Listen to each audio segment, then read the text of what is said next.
अहमदाबाद से जो ये खबर आई है एयर इंडिया फ्लाइट 171 के हादसे की, वाकई बहुत दुखद है। हाँ, बहुत ही भयानक खबर है।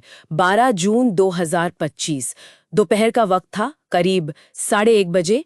एयर इंडिया की flight Boeing 7878 dream liner Ahmedabad से लंदन गैटविक जा रही थी ये फ्लाइट। हाँ, और टेक ऑफ के मतलब मुश्किल से 30 सेकंड ही हुए होंगे और ये विमान मेघानी नगर में बीजे मेडिकल कॉलेज हॉस्पिटल पर गिर गया। बहुत ही चौंकाने वाली घटना है। आज हम इसी पर थोड़ी गहराई से बात करेंगे।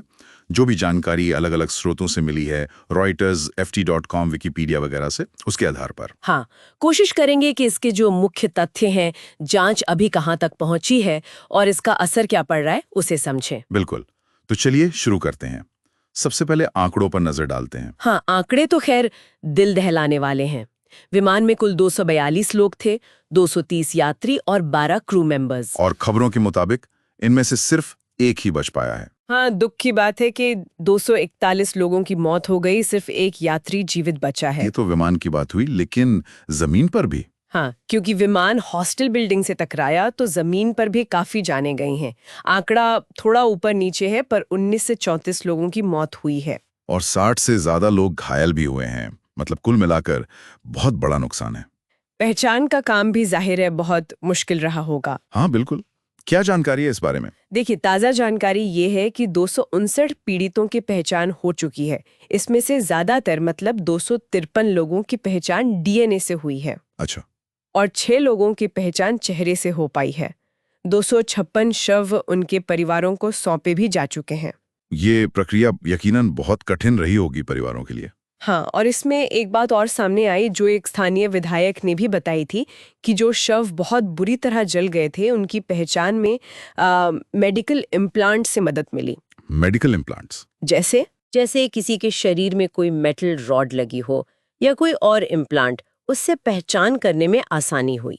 ये तो छोटी छोटी चीजें हैं, लेकिन इस स्थिति में बहुत अहम हो जाती हैं। बिल्कुल। अच्छा, अब आते हैं जांच पर। सबकी नजरें इसी पर टिकी हैं कि आखिर हुआ क्या। हाँ, और इसमें एक राहत की बात यह है कि विमान के दोनों ब्लैक बॉक्स मिल गए हैं। हाँ, फ्लाइट डेटा रिकॉर्डर और कॉकपिट वॉइस रिकॉर्डर, दोनों ये बहुत जरूरी हैं। और ये दोनों ब्लैक बॉक्स अभी भारत में ही है, एयरक्राफ्ट एक्सीडेंट इन्वेस्टिगेशन ब्यूरो यानी AAIB के पास, जो भारत की अपनी जांच एजेंसी है। हाँ, इन्हें अभी विदेश नहीं भेजा गया है। जांच कई एंगल से हो रही है। जैसे? किन चीजों पर फोकस है? देखा जा रहा है कि क्या इंजन में कोई खराबी थी या फिर फ्लैप्स या लैंडिंग गियर में कोई समस्या आई। अच्छा। एक और बात है, इमरजेंसी RAT यानी रैम एयर टर्बाइन, वो क्यों खुला, और जाहिर है पायलट की प्रतिक्रिया क्या थी उस वक्त। ये सब जांच के दायरे में है। लेकिन एक बात थोड़ी चौंकाने वाली है। एयर इंडिया के चेयरमैन का बयान आया है कि इस विमान का रिकॉर्ड बिल्कुल साफ था। हाँ, ये बात सामने आई है। और इसके इंजनों का रखरखाव भी हाल ही में हुआ था, मार्च में, और पिछले साल 2023 में भी। तो फिर साफ रिकॉर्ड के बावजूद इतना बड़ा हादसा? सही कहा। ये सवाल जांच को और भी पेचीदा बना देता है। इसीलिए जांचकर्ता हर पहलू को बहुत बारीकी से देख रहे हैं। और इसमें अंतर्राष्ट्रीय एजेंसियां भी शामिल हैं। हाँ, भारत की DGCA और AAIB जो हैं, वो UK और US की जांच एजेंसियों के साथ मिलकर काम कर रही हैं। समन्वय जरूरी है ऐसे मामलों में। बिल्कुल। और ये जो साफ इतिहास वाली बात है ना, ये जांचकर्ताओं को शायद और गहराई से सोचने पर मजबूर करेगी कि क्या कोई ऐसी चीज थी जो रूटीन चेक में पकड़ में नहीं आई। इस हादसे का असर सिर्फ जांच तक ही नहीं है, इसका असर एविएशन इंडस्ट्री पर भी दिख रहा है। हाँ बिल्कुल। एयर इंडिया ने अपनी अंतर्राष्ट्रीय बोइंग 787 उड़ानों में कटौती की है। कितनी कटौती? करीब 15% की कटौती की है जुलाई मध्य तक। इसके पीछे सुरक्षा जांच और मध्य पूर्व हवाई क्षेत्र के कुछ मुद्दे बताए जा रहे हैं। फिर जाहिर है बोइंग के शेयरों पर भी असर पड़ा होगा। हाँ, बोइंग के शेयरों में गिरावट देखी गई है। ये तो हुआ कारोबारी असर, लेकिन समाज पर, आम लोगों पर इसका क्या असर दिख रहा है? वो असर भी काफी गहरा है। भारत में लोगों के मन में एक डर सा बैठ गया है उड़ान को लेकर। अच्छा। हाँ, फ्लाइट कैंसिलेशन में 30 से 40% तक का इजाफा देखा गया है। लोग यात्रा टाल रहे हैं। लोग डर रहे हैं उड़ान भरने से। हाँ, एरोफोबिया यानी उड़ान के डर के लिए थेरेपी लेने वालों की संख्या भी बढ़ी है। और कुछ लोग तो खासतौर पर कह रहे हैं कि वो बोइंग विमानों में सफर नहीं करना चाहते। ये तो मनोवैज्ञानिक असर काफी ज्यादा है इसका मतलब। बहुत ज्यादा। मानवीय क्षति तो है ही, ये मनोवैज्ञानिक असर भी बहुत व्यापक है। हाँ, और मानवीय पहलू की बात करें तो कई छात्र थे जो एमबीबीएस पूरा करके घर लौट रहे थे, वो भी इस हादसे का शिकार हो गए। हाँ, ये बहुत दुखद है, पूरे देश में शोक है।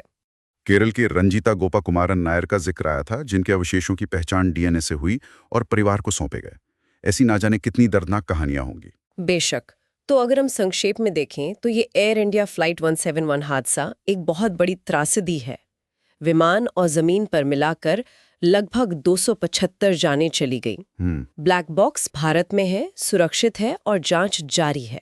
इसमें अभी वक्त लगेगा, हफ्ते या महीने भी लग सकते हैं। सही है। लेकिन जो एक बड़ा सवाल अब दिमाग में आता है वो ये है कि विमान का रिकॉर्ड साफ बताया जा रहा है, रख रखाव भी हाल में हुआ था।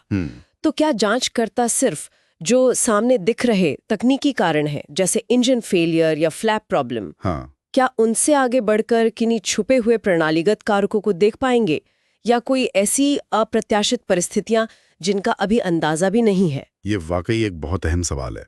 मतलब कि क्या कोई बड़ी पिक्चर है जो अभी सामने नहीं आई है? हाँ बिल्कुल, क्या कुछ ऐसा है जो सिस्टम लेवल पर गड़बड़ था? और इसका जवाब तो शायद जांच पूरी होने पर ही मिलेगा। तो कुल मिलाकर हमें पूरी तस्वीर समझने और असली वजह जानने के लिए जांच रिपोर्ट का इंतजार करना होगा। हाँ, फिलहाल तो इंतजार ही कर